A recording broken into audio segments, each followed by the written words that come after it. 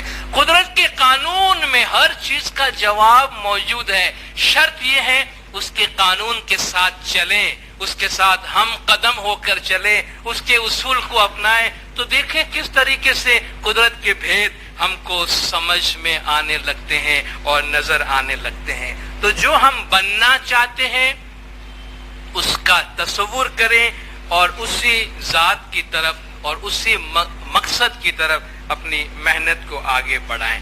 تیسرا اصول جو یہ بیان کرتا ہے وہ ہے وحدت، وننس۔ کہتا ہے یہ پوری کائنات جو ہے ایک نغمہ ہے۔ وہ انگریزی ورڈ سے اس کا ترجمہ کرتا ہے، جسے ہم کائنات کہتے ہیں، عالم کہتے ہیں، اسے انگلش میں یونیورس کہتے ہیں، اور وہ یونیورس کا ترجمہ کرتا ہے۔ یونی یعنی ون، ورس یعنی سانگ، گانا۔ یونیورس کا ترجمہ کرتا ہے ون سانگ، یعنی یہ گانا ہے، ایک نغمہ ہے۔ یہ پوری کائنات میں جو کچھ بھی ہو رہا ہے وہ اللہ میاں کا ایک بہت بڑا آرکیسٹرا چل رہا ہے اور ایک نغمہ بج رہا ہے، اور ہم سب اس نغمے میں ایک ایک ساز ہے اپنی جگہ پہ۔ ساز ملاتے جائیے، یہ جدا ہونے والی چیزوں کو ختم کرے۔ آپ دیکھیں مولا کے فرمان میں یہ چیز ہم کو ملتی ہے نا کہ جدا کرنے والی دیواروں کو ختم کر کے جوڑنے والی پلوں کی طرف جائیں، جو ایونچولی بالآخر ایک دفعہ مولا ہمیں جماعت کے اندر یونیٹی کی بات کرتے ہیں، پھر دوسروں کے ساتھ یونیٹی کی بات کرتے ہیں، پھر امت مسلمہ کی بات کرتے ہیں، پھر امام مسلم مسلمان اور یہود اور عیسائی ابراہیمی ٹریڈیشن کی بات کرتے ہیں، بالآخر ساری انسانیت ایک ہے اور یہ پوری کائنات ایک ہے۔ تو کہتے ہیں یہ پوری کائنات جو ہے وہ ایک نغمہ ہے، اپنے خول سے یہ جو ہم الگ الگ رہ کر اپنی ذاتی زندگی، ذاتی دنیا بناتے ہیں، کہتے ہیں اس سے باہر نکل کر آفاقی بننے کی، یونیورسل زندگی اپنانے کی کوشش کرو۔ کہتے ہیں جس طرح ہمارا جسم ہے، ہمارے ہاتھ کے الگ کام ہے، پیر کے الگ کام ہے، دل کا الگ کام ہے، پھیپھڑے کا الگ کام ہے، کڈنی کا الگ کام ہے۔ جسم کا ہر عضو انڈیپینڈنٹلی اپنی جگہ پہ اپنا اپنا کام کرتا ہے، مگر یہ سب ملا کر جسم ہے، یہ سب ملا کر جسم کی ایک یونٹی ہے۔ اس میں سے کوئی بھی ایک حصہ اگر باغی ہو جائے، یعنی سسٹم کے مطابق نہ چلے، تو سسٹم اگر اس کو ریجیکٹ کرتا ہے تو پورے باڈی پہ اس کا اثر پڑتا ہے۔ کیا کبھی جسم کا ایک عضو دوسروں سے دشمنی کر سکتا ہے؟ وہ دل کا ہے یار گردے کی بڑی اہمیت بن گئی ہے تو میں گردے کے خلاف کچھ کام کروں، یا پھیپھڑا کہے کہ آج کل دل والوں کی مارکیٹ بہت گرم ہے، جسے دیکھو ہارٹ کا مسئلہ لے کر کھڑا ہوا ہے اور مجھے کوئی نہیں پوچھتا تو میں ہارٹ پہ حملہ کرتا ہوں یا میں ہارٹ کو ختم کروں۔ باڈی آپس میں فائٹ نہیں کرتی ہے، باڈی کے اعضاء آپس میں لڑتے نہیں ہیں، کہتے وہ ایک یونٹ ہے، اگر وہ لڑنے لگے تو جسم تباہ ہو جائے، ان میں آپس میں لڑنے کی صلاحیت نہیں۔ کہتے اسی طریقے سے ہماری جو دنیا ہے، ہماری زندگی ہے، کہتے ملانے کی بات کریں، جدا کرنے کی بات نہ کریں۔ کتنی اچھی مثال اس نے دی ہے کہ سمجھ لیں کہ آج ایک کانفرنس میں حضور اکرم صلی اللہ علیہ وآلہ وسلم تشریف لے آئے، حضرت عیسیٰ علیہ السلام بھی آ جائیں، حضرت موسیٰ علیہ السلام بھی آ جائیں، اور سری رام اور کرشن اور بدھ سب آ جائیں، اور وہ سب ایک کانفرنس پہ ایک ٹیبل پہ آ کے بیٹھیں، تو کیا وہ ایک دوسرے کو مارنے کی اور میزائل استعمال کرنے کی دھمکیاں دیں گے؟ اگر یہ ساری ہستیاں آج ایک ٹیبل پہ آ کے بیٹھیں، جو دنیا کی ساری انسانیت کی بڑی بڑی جماعتوں کے لیڈرز ہیں، جن کے ہم فالوورز ہیں، تو کیا یہ لوگ ایک دوسرے پر ایٹمی دھماکے کرنے کی دھمکیاں دیں گے، لڑیں گے ایک دوسرے سے، یا اپنی امت کی حماقتوں پہ ہنسیں گے؟ کہتے وہ اپنی امت کی حماقتوں پہ ہنسیں گے کہ ہم لوگ کیا پیغام لے کر آئے تھے، ہم تمہیں کیا بتاتے آئے، ہم نے تمہیں وحدت کا پیغام دیا، ہم نے تمہیں محبت کا پیغام دیا، ہم نے تمہیں جوڑنے کا پیغام دیا، تم نے نفرت کو عمل میں لایا، تم نے جدا کرنے والی دیواریں بنائی، ہر ایک الگ الگ اپنے اپنے یونٹ بن کے بیٹھ گئے۔ کہا اس سے اس سے پریشانی آتی ہے۔